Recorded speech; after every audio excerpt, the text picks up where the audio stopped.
السلام علیکم۔ آج ہم بی اے فرسٹ ایئر کے نصاب میں شامل کتاب معیار ادب میں سبق کلیم دولت آباد میں کا مطالعہ کریں گے۔ غرض: کلیم 2 منزلہ طے کرتا ہوا دولت آباد پہنچا اور قبل اس کے کہ کسی سے تعارف پیدا کرے اس نے اپنا سامان ظاہر درست کر پھر ایک مرتبہ سرائے میں امیری ٹھاٹھ لگا دیے۔ مدح رئیس میں قصیدہ اس نے سفر ہی میں کہنا شروع کر دیا تھا،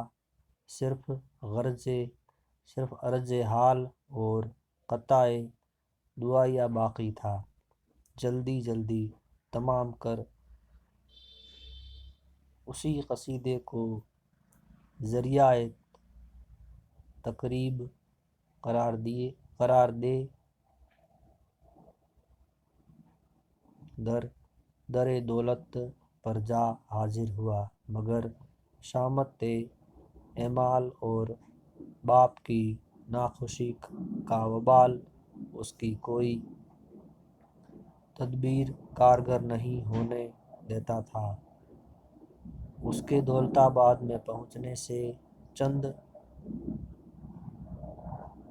روز پہلے یہاں بساط الٹ چکی تھی۔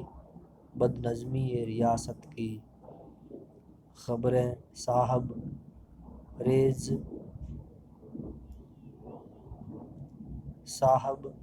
ریزیڈنٹ کو پہنچیں اور انہوں نے بذات خاص دولت آباد پہنچ کر رئیس سے کل اختیارات منتزع کر کے امور ریاست کا کام ایک کمیٹی کو تفویض کیا۔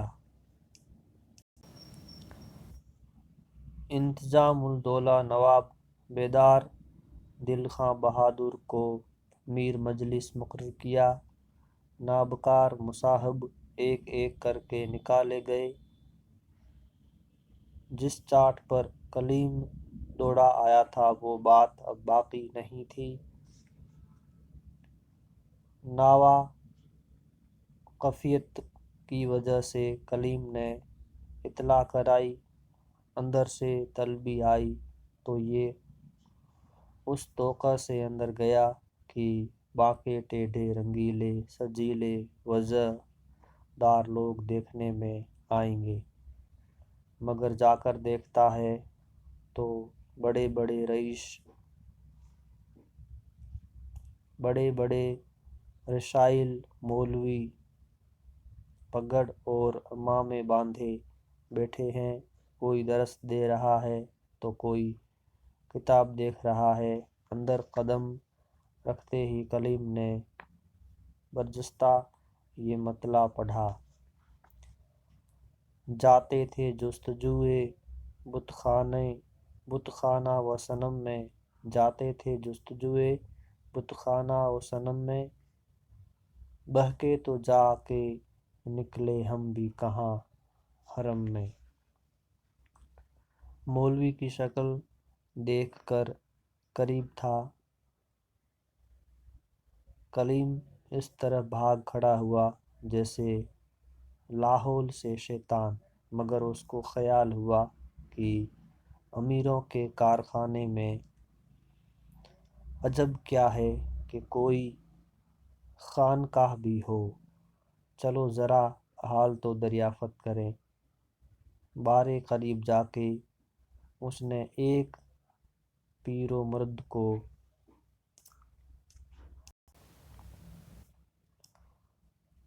مجرا عرض کرتا ہوں کہہ کر اپنی طرف متوجہ کیا۔ لفظ مجرا سن کر ان بزرگ کے کان کھڑے ہوئے اور فوراً آنکھ سے اینک اتار سیدھے ہو کر کلیم کو دیکھنے لگے۔ تب اس نے زائداز رکوع جھک کر ان کو سلام کیا، یعنی اپنا مجرا دکھایا۔ اس بزرگ نے فرمایا: وعلیکم السلام۔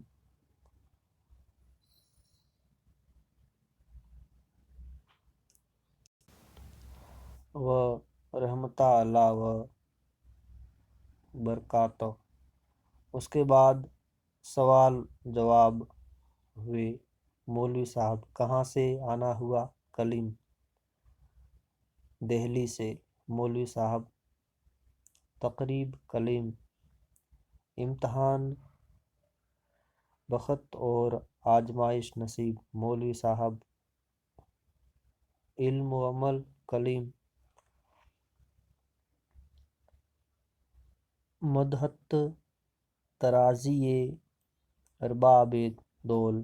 مولوی صاحب غرض و غایت کلیم تحصیل جاہ و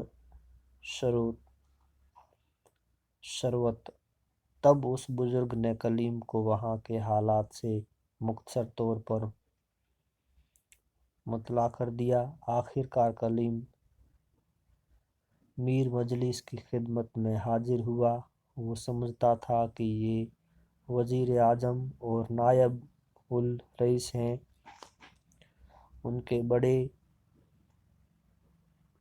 کروفر ہوں گے، مگر دیکھا کہ ایک بوڑھے مخنی سے آدمی میں اور نیلی لنگی پہنے ہوئے طلباء کو درس دے رہے ہیں۔ کلیم کو یہ ذرا بھی نہ جچے۔ فارغ ہو کر یہ بزرگ کلیم کی طرف متوجہ ہوئے۔ بزرگ: ہاں حضرت فرمائیے۔ کلیم: بندہ ایک غریب الوطن ہے، رئیس کی جو دو سخا کا شہرہ سن کر مدت سے مشتاق تھا، یہ حال ہے۔ باقی میری صورت سوال ہے۔ بزرگ: حفظ ریاست کی خاطر فرنگیوں نے رئیس کے اختیارات سلب کر لیے ہیں۔ کلیم: میں طالب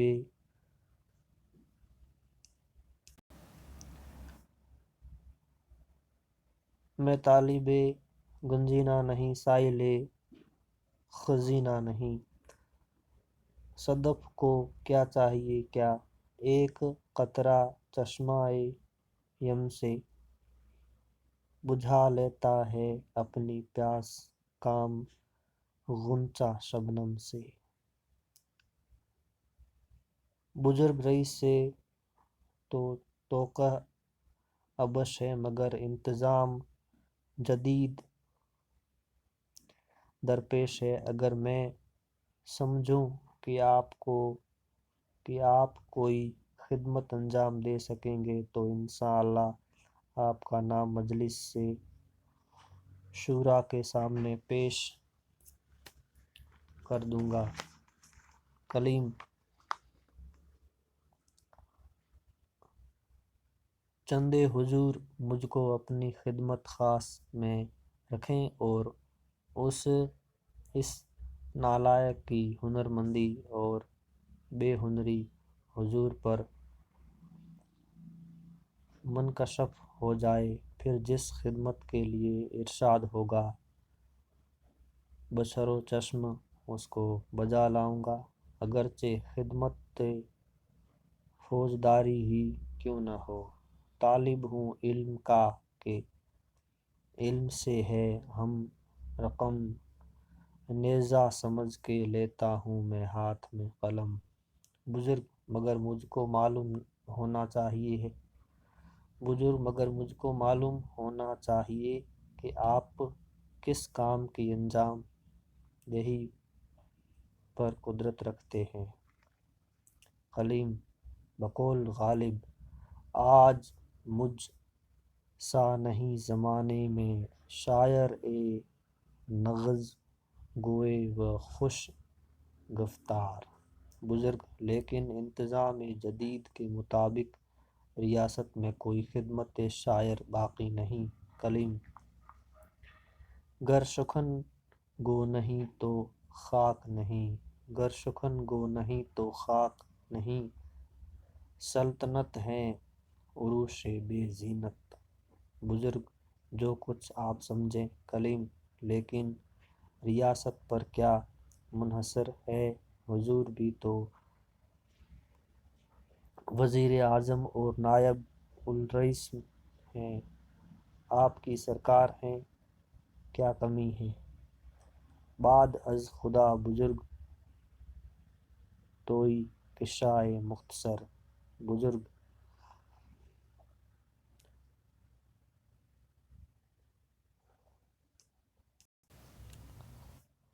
بزرگ نعوذ باللہ میں بیچارہ نائب الرئیس اور وزیر ہوں، ورنہ فی الحقیقت ایک حقیر ذرہ ہوں۔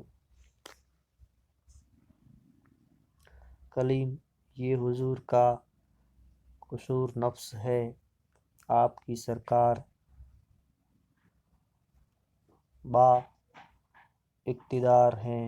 ایک شاعر کی ضرورت بھی ہے جو آپ کے اوصاف کو مستعار کر کے خیر خواہان دولت کو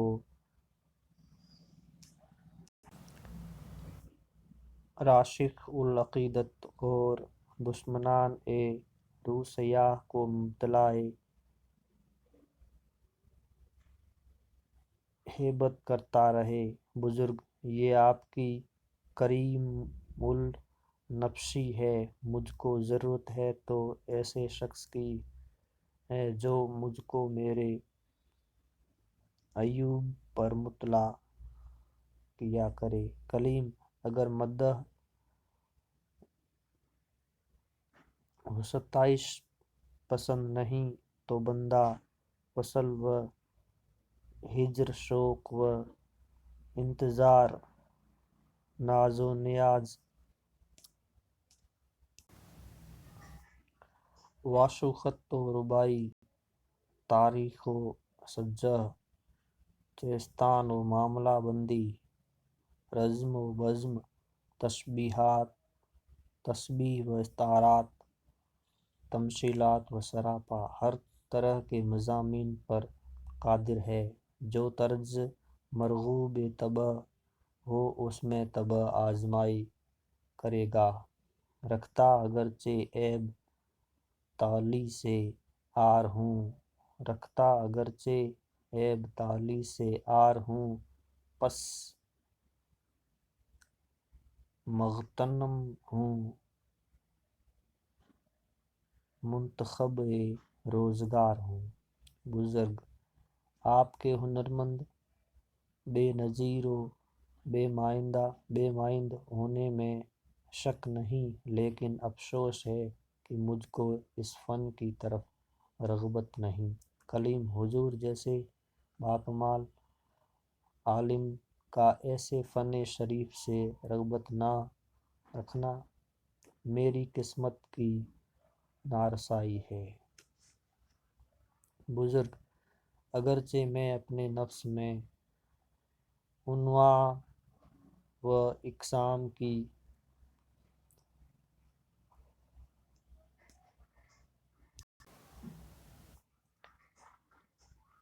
خباثتیں پاتا ہوں، لیکن خداوند کریم کا اتنا شکر گزار ہوں کہ اب تو خیر ایسی باتوں سے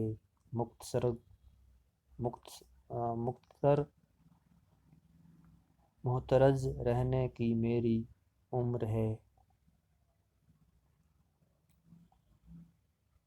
عنفوان شباب میں بھی خدا کے فضل سے میں ایسی باتوں کو نہایت ناپسند کرتا ہوں۔ کلیم: سبب کیا، وجہ کیا، موجب جہت کیا؟ بزرگ: جہاں تک میں سمجھتا ہوں ایسے مضامین میں اشتغال و انہماک رکھنے سے ذہول معصیت اور لہو و لعب کے سوائے کچھ بھی حاصل نہیں۔ کلیم: اب اس خصوص میں کچھ عرض کرنا سوء ادب ہے، خدمت فوجداری ہی مجھ کو تجویز فرمائی جائے۔ شکریہ.